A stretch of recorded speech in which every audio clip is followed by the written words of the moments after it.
Hi, thank goodness it's Friday. I'm Max Brantley with the Arkansas Times on May the 1st with some headlines from Arkansas.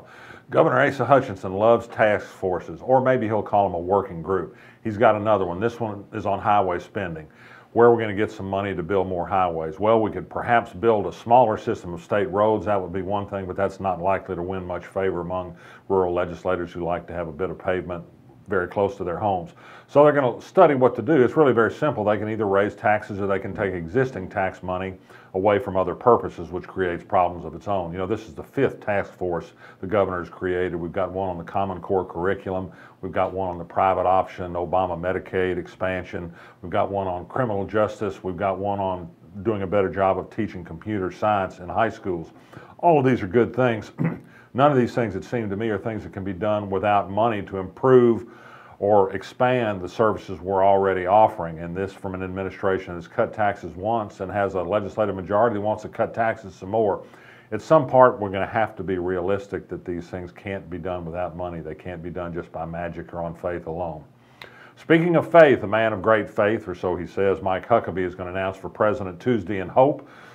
He's put out a video by a so-called 527 group that he's formed. This is a group that can raise unlimited money, has less stringent reporting requirements as regular PACs do, and it's put out a video about his candidacy. Now, it doesn't say vote for or against Mike Huckabee because they're not allowed to do that, but it's pretty clearly an ad for Mike Huckabee.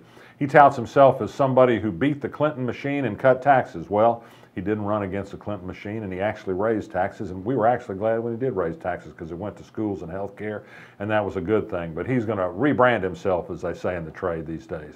I checked in today with City Manager Bruce Moore in Little Rock about the hotly contested plans to make a better bike trail along Riverfront Drive through the Riverdale area of Little Rock. There's been a tremendous outcry from some neighbors in the area. They like how fast you can drive on the 4-lane road. The city proposed taking 2 traffic lanes away and widening the bike path. The noise has been heard. He will, Moore said, go ahead with a grant application to reconfigure that roadway to improve access for bicyclers and walkers and runners who also use the trail, but to maintain the 4 lanes of highway. He hasn't yet released a sketch that suggests whether we can keep the 4 lanes, help bikers, but also perhaps put in steps that slow down the traffic a little bit. It's just not safe down there with bikes and people going 65 miles an hour.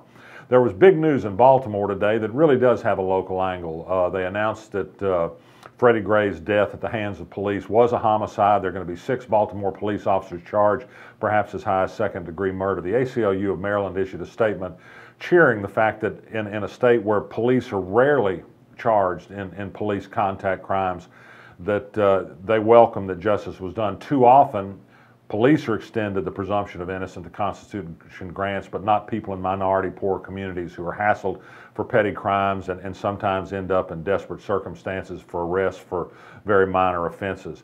This is something that a lot of people hope will bring attention to the disparate treatment in other places in the world. In Little Rock, we have pending lawsuits over excessive police use of force. Whether that is or is not true, there is a question of how well the police react to the community and whether that breeds a suspicion that causes escalation in events that shouldn't be that serious to begin with. So the Freddie Gray case does have application here, and we do well to watch it. I'd like to note that Attorney General Leslie Rutledge yesterday issued an opinion on a request from Russellville that said she couldn't issue a formal opinion on whether it was legal for the city of Russellville to pass tax money through a cutout agency and into the pockets of the Chamber of Commerce for supposed economic development work. The Attorney General noted correctly that a judge in Little Rock has said it's illegal to do this under the Arkansas Constitution and has stopped Little Rock and North Little Rock from this kind of practice.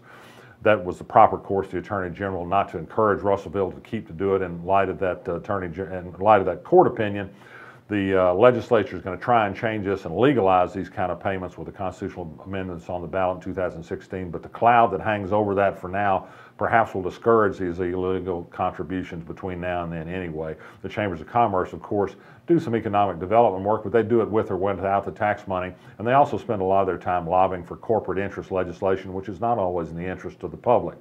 Tom Cotton makes more headlines with more improvident remarks. He got in a Twitter fight yesterday with an high Iranian foreign official. Actually, the Iranian official took the high road and didn't fight with him.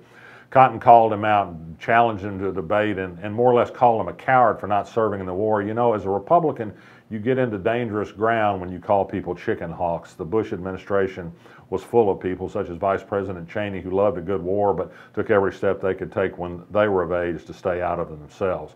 Finally, a piece of reading for you. Go to my blog today and read a funny piece written by Mark Henry, a school superintendent in Texas. In Texas, they've tried a piece of legislation like they tried in Arkansas to take so-called failing school districts and turn them over to private charter school operators. Mark Henry happens to run a really good school district in the Houston area. He's got another solution. He says, you know, more public school districts in Texas have worked their way out of failing status and charter schools have. There are a bunch of failing charter schools in Texas. So he proposes an achievement or an opportunity school district, as they're called, to let the public schools operate these failing charter schools. You know, in Little Rock, we've got a charter school that has never had a passing score that the state education department refuses to take over, even as it took over the Little Rock district for having 6 schools below the proficiency level out of 48 districts. So maybe Little Rock ought to be taking over some charter schools and then the other way around. Anyway, I'm Max Brantley. I'm about to be out of here for 2 weeks at sea, and so I'll be missing Mike Huckabee's big announcement and also the outcome of the Eureka Springs election, but I'll be watching on the internet from afar. I will be back.